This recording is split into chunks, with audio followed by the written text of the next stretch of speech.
everybody. Happy Monday afternoon to you, September 29th, 2025. I've got all of your stories for your rush hour ride home, and we have a lot to talk about today. We really do. We're going to get in on the back half of the episode with the alleged shooter of Charlie Kirk. I guess there's a date set for his first appearance in court. We're going to share that for you. Plus, we've got our good pal Caitlyn Bristo making her first live appearance, former winner of Dancing with the Stars, former Bachelorette. She hosts a show on Netflix, and now she made a live singing debut. I'll share a clip of that. And speaking of singing, we have updates on the Super Bowl halftime show, Bad Bunny. Can you believe it? There is a cultural war. People want him canceled from the halftime show. Absolutely insane. They don't even know what words he's singing, and it's too much for them. We'll share what they had to say. And speaking of canceling, several content creators are claiming their TikToks are getting shut down over their sort of coverage of the Blake Lively trial. So nothing has happened to us here yet on YouTube, although I did have one video taken down when I shared a photo of Blake, but again, that's a little bit of a different story. We'll get into it. And then we've got Megyn Kelly and others making fun of the new Department of Justice prosecutor who's prosecuting Comey. I'll share that. So much to get into. All that and more starts right now on The Rush. All right, so we already shared this morning, Bad Bunny is going to be the halftime performer at the Super Bowl. You literally can't pick a Super Bowl performer that everyone's happy with. You know, it's like you ask too many people their opinions. Can you believe it? You know, Tom Petty. Oh, wow, that guy's boring. We loved it. It's so generational. It's hilarious. Here's my PSA to the audience. It ain't always about you. Bad Bunny is a international performer. It's great for the Super Bowl to have Bad Bunny. It's more eyeballs on the performance. It brings in a new audience. And it's not like he's some niche performer. He's gigantic. So this was the reveal post here of him hanging out, doing his thing. We pan back, a beautiful sunset shot sitting on top of a goalpost. How about that? Super Bowl, what is that, 60? What year is that? Bay Area, February 2026, February 8th. There it is, the Apple Music halftime show. And for anybody who thinks they're going to change the performer because you're upset is absolutely insane. Benny Johnson, MAGA commentator, one of the biggest growing YouTube channels this year, although there has been some folks that believe it's inorganic, as in bots. But either way, he's got a big following. He says, this is Bad Bunny, and he shares a photo of Bad Bunny with being bejeweled as he, whatever. He's got the little press-on freckles, the Taylor Swift freckles. He was just announced as the 2026 Super Bowl halftime show. Massive Trump hater, anti-ICE activist, no songs in English. He even canceled his entire U.S. tour for the reason F-ICE could be outside my concert, and it's something that we were talking about and very concerned about. The NFL is self-destructing year after year. By the way, I'm not going to judge a Puerto Rican performer who doesn't want to perform in the United States when ICE would absolutely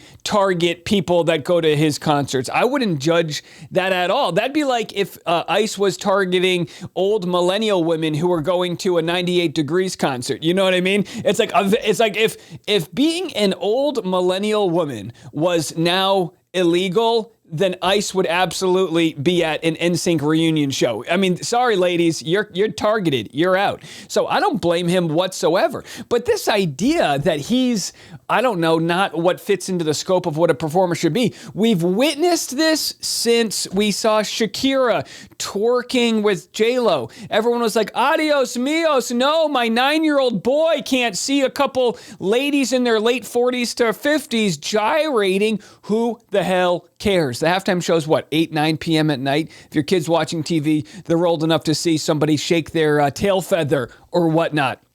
Which, by the way, Nelly would be a great halftime performer. But, so you're not going to win everyone over. And so Nikki here says, conservative here, just wondering what the F is wrong with Bad Bunny. You put these feminine-looking pictures in here for effect. This guy has rejected more poontang than you've ever jade off to. Get a life, dude.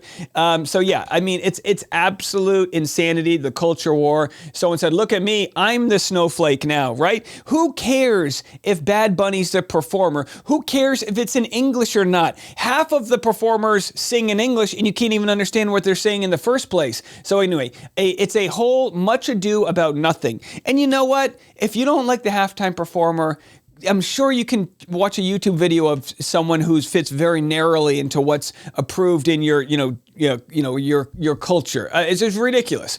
Well, speaking of performers we love, here's Caitlyn Bristo, and this is her last night performing. I'm just going to play a clip here at a big concert. I mean, not bad for her first live performance. So there she is singing. I'll just play a quick clip for you.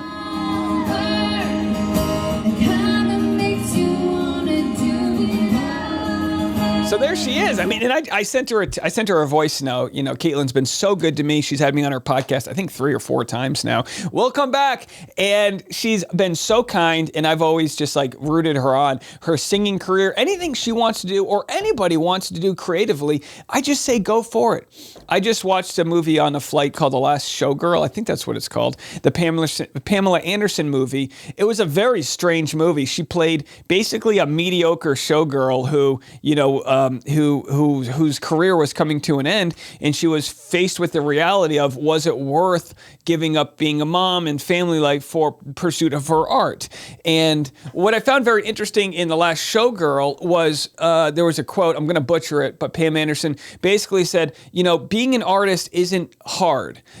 People will tell you, oh, it's hard if you want to be an artist, but that's just what they say because they weren't willing or able to put the time and energy needed into digging into your soul and feeling that raw emotion and sharing it with the world. One of my favorite mantras is, I am enough, I have enough, and I want to share it. It is so critically important. If you have an itch inside of you, get it checked out, but also share it. Find a way to blossom. Get out of that cocoon, flourish.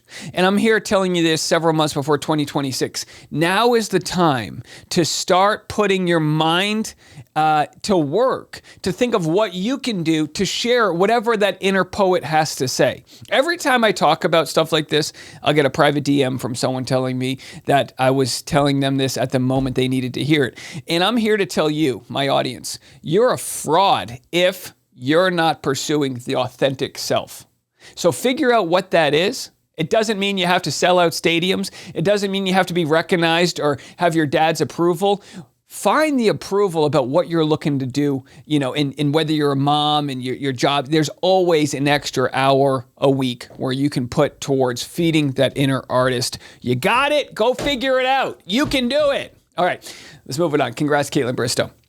Oh, yeah. So anyway, this is what I went on a rant. This is what Bad Bunny had to say about his iconic, moment going from, obviously like, everyone comes from nothing, in the world of, entertainment. So for him to get that benchmark of success performing at the halftime show, what it means for him, have a listen. Do you ever stop and think about the little boy who was just going through his mom's CDs, dreaming of being a musician? Do you have that moment? Yeah, sometimes we talk about it, especially with my mom.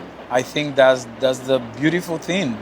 Like, enjoy what I'm doing now, but never forget where that dream started, and keep dreaming, never stop. Sound like a very cliche phrase, but it's that's what life about have dreams, even when you can't make it. At least try it, and put your energy on something that you really want to, and give your best. That's what life is about to me. Listen, folks, sounds like a great message. I fully support it. By the way, Bad Bunny did a residency in his home of Puerto Rico, and $400 million was injected into the local community. The Taylor Swift effect, 45 million followers on Instagram. I respect the people that say, oh, I didn't even know who he was. Well, now's a chance to get educated. Don't be that old person that doesn't know who the next big thing is, right? Okay, let's move it on from there. Oh, our good pal Lauren Nighty has posted a nice little dig at Laura Owens' attorney, David Gingras. Pulling a full-fledged Laura Owens in his Florida case is so on brand. Counsel Gingras personally signed a pleading alleging his website had been hacked, where the only evidence was that unknown third parties posted comments on its open public comment section. So I guess because people posted comments on his public comment section, he thinks he got hacked. A dog ate his homework because defendants neglected to include any factual details in their claims concerning the hacking. Counter defendants had to reverse engineer what was meant by hacking from defense distributed's convoluted discovery responses. All right, so regardless of what state he is practicing law in, Florida, Arizona, or California, he continues to get dunked on. This sort of fetish that David Gingras has about just getting owned in public. I mean, I don't know. I mean, that's what that's what gets his rocks off, I imagine. So there he is. Getting hacked is his new defense, just like his client Laura Owens. Oh, you love to see it. All right. Let's do this. Coming up next, we're going to cover good pal Ashley Brianna Eve claiming that her videos are getting reported and removed, her Blake Lively videos. Now, this is the next step when it comes to moving on from a trial. It could be that the judge, as we covered this morning, the judge in the Blake Lively versus, I was going to say Blake Lively versus Clayton Echard. That's a weird one. Clayton Echard got Blake Lively knocked up. What in the hell? My brain's, am I having a stroke? Blake Lively versus Justin Baldoni. In the case, Justin Baldoni filed a motion of summary, not of summary judgment, a motion for the, basically telling the judge, can you rule on this thing before it goes to trial? Save us a pretty penny. What in the court filings by Blake doesn't have jurisdiction and things like that. This is your real dumbed down version because I'm an idiot when it comes to this. So now you're going to get to the stage where the trial either happens or it doesn't happen. If it doesn't happen, it's because it's a bad look for Blake, right? But then afterwards, how's Blake going to move on from all of this? Now, I personally don't care. She'll find a way, right? She can do, Gossip Girl on off Broadway for all I care. People will come to see it. She'll be fine, whatever. Will she and Ryan Reynolds survive that relationship? Who knows? I'm sure it's been tumultuous. Either way, I don't wish a divorce on anybody. Go figure it out. But it is interesting to think of the PR that's going to come once this case is over. Will Blake's side try to report and silence any videos that they can in order to keep the sort of critical content away from the public eye?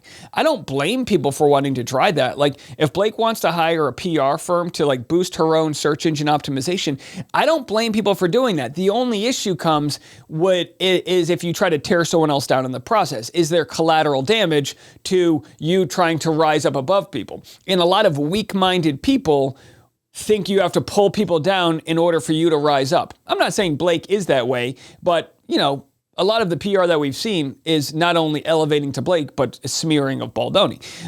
Whereas people that are confident in what they have to offer usually have a little bit of silence about that. They let their work do the talking. And Justin Baldoni, with his Wayfair, they've got new movies coming out, highly rated, putting good love out there, the Bad Bunny way. So people will judge for themselves what Blake or Baldoni are defined by in due time. But we will see some nefarious things in the meantime. Ashley posted, looks like Not Actually Golden, which again, Not Actually Golden and Little Girl Attorney, some of our favorite content creators, lawyers, had their videos on Blake's new filings reported and removed. Full transparency, next week will be lighter on the channel. I can't afford for the income drop I am getting hit with from Blake and Ryan. Yeah, TikTok does pay. We have our TikTok channel. Some days it makes $10. Some days it makes a couple hundred. It's more so in the $10 range, but it's money and it adds up. And if you start to get silenced with some of your content, you got to find a way to keep paying the bills. And it's not a free speech issue because TikTok's a private company. They can do what they want. The same thing happened on YouTube when we used to cover Johnny Depp versus Amber Heard. You couldn't even say Johnny or Amber. You couldn't even, if you were to talk about drinking an Amber ale or Amber, I don't know, whatever, Tiffany Amber Thiessen, Amber, whatever. You were getting demonetized. I'm not kidding. Any even mention of those words, you were getting demonetized at the time. They can just pull the trigger on that. Same thing about COVID. You couldn't talk about these things. That's bad. That's bad for society to not have open conversations. But they're allowed to do it. They're allowed to. It's not a free speech issue. It's more an issue of content creators need to continue to pay their bills. So with that said, Lauren Knighty actually says it's getting bizarre and actually said, first one was for suspicious behavior. It was my Van Zandt reel. Now my account has to be cleaned up to protect people from it. The second, violence and gore, and that was for a different issue. So yeah, this is how it works. And if you get so many violations in a given month, they'll take away your monetization. You'll literally stop getting paid. And, I know, some people might not care about this, but if you have content creators you like, you want them to tell their truth, push the envelope and whatnot. I mean, imagine if South Park got kicked off for an episode because they went too far. It's like, what are you talking about? But that's the world we live in. All right, so there are your updates with regards to... there's your updates with regards to Blake Lively. Here's a fun one we'll end the pop culture on. Kieran Culkin and Jazz Charton. This is the couple, they got cracking on the Oscars deal and decided to have a baby. Here's the clip I'm going to play for you guys where during an awards speech, Kieran Culkin told a story where his wife said, if you win, I'll give you another baby. Well, it looks like they are, making good on that promise. But and people came up to her and were like, really annoying her. I think it got to her. But anyway, after the show, we're walking through a parking lot. She's holding the Emmy. We're trying to find our car. Emily, you were there, so you're a witness. And she goes, oh, God, I did say that. I guess I owe you a third kid. And I turned to her and I said, really, I want 4. And she turned to me. I swear to God this happened. It was just over a year ago. She said, I will give you 4 when you win an Oscar. So there it is. She said that. He wins the Oscar. They have another baby. But I do think it's a little bit weird. It's like, give me a 4th baby. It's like, listen, you're not the one delivering the child. You know what I mean? I don't think you should ever put pressure on your significant other to have children. What goes through the body and how much you give to the baby and all that. Okay, you understand what I'm saying. But either way, that's a deal's a deal. So they got the Oscar. All right. Well, coming up next, I'm going to share what the judge has to say about Charlie Kirk's alleged assassin, Tyler Robinson. This story next.